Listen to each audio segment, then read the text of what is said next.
मैं Lokesh Yadav, lecturer political science, आप सबका अपने यूट्यूब चैनल पे स्वागत करता हूं। आज का हमारा टॉपिक है ताड़ी विरोधी आंदोलन, यानी कि देसी शराब के विरोध में आंदोलन जो आंध्र प्रदेश में चलाया गया। ताड़ी विरोधी आंदोलन 1990 के दशक में आंध्र प्रदेश में शुरू हुआ। ये जो आंदोलन था ये महिलाओं के द्वारा चलाया गया। ताड़ी देसी शराब को कहते हैं या कच्ची शराब को भी ताड़ी कहते हैं, जिसे लोग घरों में निकालते हैं।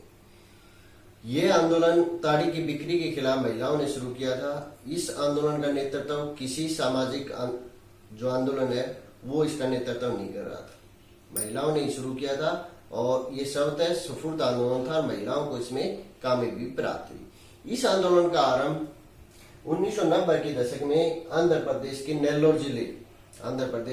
नेल्लोर जिले के दुब्बरवटा गांव से शुरुआत हुई। इस गांव की महिलाएं प्रौढ़ शिक्षा प्राप्त करने के लिए प्रौढ़ शिक्षा केंद्र में इकट्ठा होती थी। जब वो इकट्ठा होती थी तो आपसी बातचीत के द्वारा शराब की जो बुराइयां थी उसके बारे में, जो परेशानियां थी उसके बारे में विचार विमर्श उनके बीच में होने लगा। आपस में बातचीत वो करने लगी और शराब के बुरे नतीजों के बारे में जब वो बातचीत कर रही थी तो उन्होंने ये लगा कि शराब के कारण जो वहां की गांव की जो व्यवस्था है या महिलाओं के गरीब घरों की जो पारिवारिक व्यवस्था है वो बिगड़ रही है। क्या उसके बुरे नतीजे निकल रहे हैं? कौन कौन से बुरे नतीजे लिख रहे थे? पहला ये था कि जो पुरुष शराब के आदी हो गए थे, ताड़ी पीने के आदी हो गए थे, वो शारीरिक और मानसिक रूप से काफी कमजोर हो चुके थे और शारीरिक मानसिक कमजोरी की स्थिति में उनकी कार्य करने में रुचि या कोई भी कार्य करने में इंटरेस्ट उनका नहीं रहा था और सारे कार्य का भार महिलाओं के ऊपर आ रहा था। दूसरा बुरा नतीजा ये निकल रहा था कि घरों आर्थिक दशा खराब हो रही थी।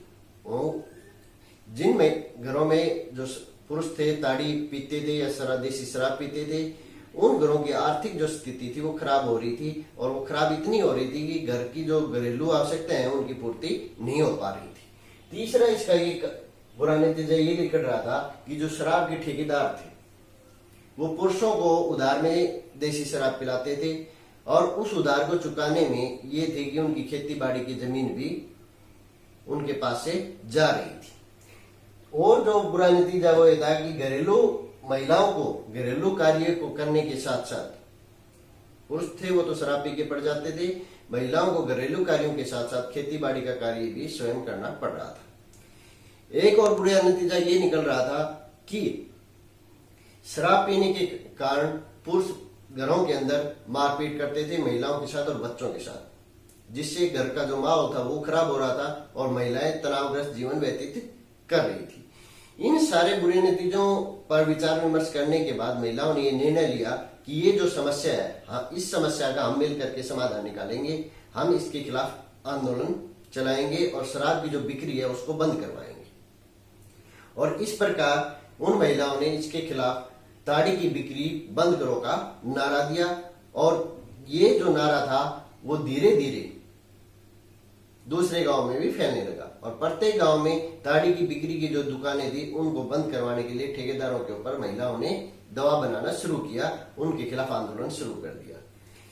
धीरे धीरे ये जो आंदोलन था वो लगभग 5000 गांव में फैल गया और नेल्लोर जिले के जो कलेक्टर था उसको महिलाओं ने ज्ञापन दिया कि जो शराब के बिक्री के जो केंद्र है उनको बंद कर दिया जाए, जो शराब की दुकानें हैं वो उनकी नीलामी न की जाए।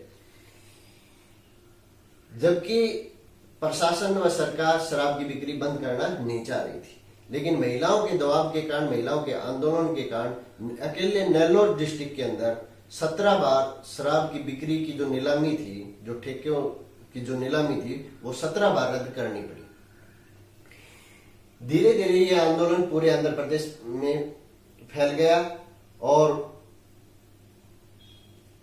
महिलाओं को काफी कामयाबी मिली। दूसरे जो गांव थे उनके अंदर भी इसी प्रकार के मूवमेंट आरंभ हो गया और इसी प्रकार इससे जुड़ी हुई जो एक घटना है जो इसको प्रसिद्ध करती है वो थी आंध्र प्रदेश के चित्तूर जिले के कलिनारी जो मंडल है उसमें स्थित गुडलूर गांव की महिलाओं ने शराब के ठेकेदारों से शराब की बिक्री बंद करने का अनुरोध किया, लेकिन जो शराब का ठेकेदार था वो शराब की बिक्री बंद करने के लिए तैयार नहीं था।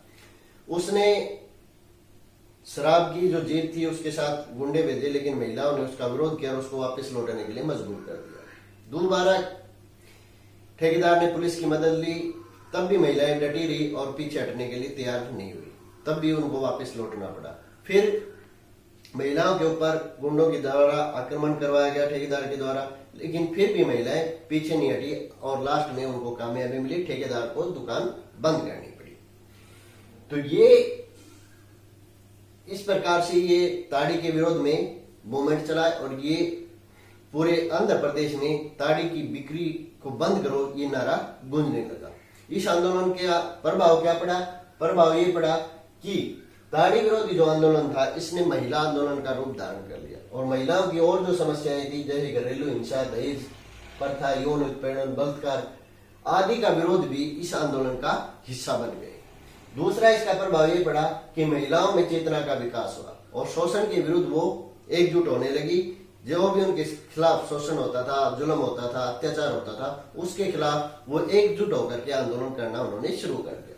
तीसरा इसका इफेक्ट ये पड़ा कि आगे चल करके समानता, लिंग के आधार पर भेदभाव का विरोध और संपत्ति में पुत्रों के समान भागीदारी आदि मांगे भी महिलाओं के द्वारा की जाने लगी। एक और इफेक्ट ये पड़ा कि इससे महिलाओं में जागृति पैदा हुई और उन्हें सेना, पुलिस आदि जो संवेदनशील कार्यों में भी पुरुषों के समान हक मानना शुरू कर दिया। और जो इफेक्ट इस आंदोलन का पड़ा वो ये पड़ा कि इससे जो दूसरे महिलाओं से जुड़े मुद्दे थे उनको आंदोलन करने के लिए या दूसरे आंदोलनों का नेतृत्व करने के लिए महिलाओं को प्रेरित किया और बहुत से राज्यों के अंदर जो दूसरे राज्य थे वहां भी शराब के विरोध में आंदोलन आरंभ हो गए।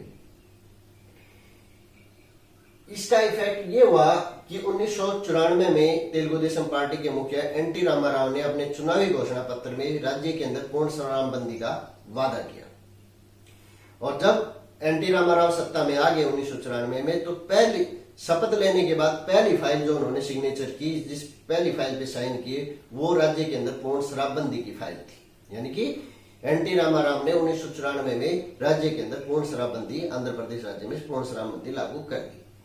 लेकिन उनके जो दामाद थे उन्होंने उनकी सरकार को, एनटी रामाराव की जो सरकार थी उसको गिरा दिया और 1995 में सत्ता की चाबी उनके दामाद चंद्रबाबू नायडू के हाथों में आ गई। चंद्रबाबू नायडू ने 1997 में 16 महीने पहले लागू की गई शराबबंदी को, जो कानून था, उसको निरस्त कर दिया और शराब की दुकानें दोबारा खोल दी। लेकिन जो मूवमेंट जो चला था उसका प्रभाव समाप्त नहीं हुआ। उसने शराबबंदी क्यों वापस ली, उसका रीजन ये दिया गया कि इन 16 महीनों के दौरान राज्य को लगभग 1200 करोड़ रुपए का राजस्व घाटा हुआ। वर्तमान में ये स्थिति है कि वर्तमान जो मुख्यमंत्री है, ये मूवमेंट जब चलता रहा, जो शराब के विरोध, जो महिलाओं का जो आंदोलन था या शराब के विरोध में जो महिलाओं की जो भावनाएं थी वो बरकरार रही और उसका इफेक्ट ये हुआ कि वाईएसआर कांग्रेस के मुखिया वाईएस जगनमोहन रेड्डी ने भी राज्य के अंदर शराबबंदी का वादा किया और जब वर्तमान जो मुख्यमंत्री सत्ता में आए वाईएस जगनमोहन रेड्डी, उन्होंने राज्य के अंदर चरणबद्ध तरीके से 2 अक्टूबर 2019 से शराबबंदी लागू करने का निर्णय लिया और वर्तमान में शराबबंदी की जो दुकानें हैं, शराब की जो दुकानें आंध्र प्रदेश में Andhra Pradesh beverage limited corporation के द्वारा संचालित की जाएंगी। ये भी निर्णय इन्होंने लिया। यानी कि वर्तमान में स्थिति है कि आंध्र प्रदेश जो वर्तमान जो सरकार है वाईएस जगनमोहन रेड्डी की, वो चरणबद्ध तरीके से, यानी कि पहले 20% और उसके बाद शराब की बिक्री की जो प्रतिशत है उसको घटाते जाने की है। और ये तो था आंध्र प्रदेश का शराबबंदी या ताड़ी विरोधी आंदोलन। इसके अलावा भारत के अंदर गुजरात, बिहार और मिजोरम और नागालैंड ऐसे राज्य हैं जहां आज भी पूर्ण शराबबंदी, वर्तमान स्थिति में पूर्ण शराबबंदी लागू है। तो ये था हमारा ताड़ी विरोधी आंदोलन। उम्मीद करता हूं आपको अच्छे समझ में आ गया होगा। आप सबका बहुत बहुत धन्यवाद।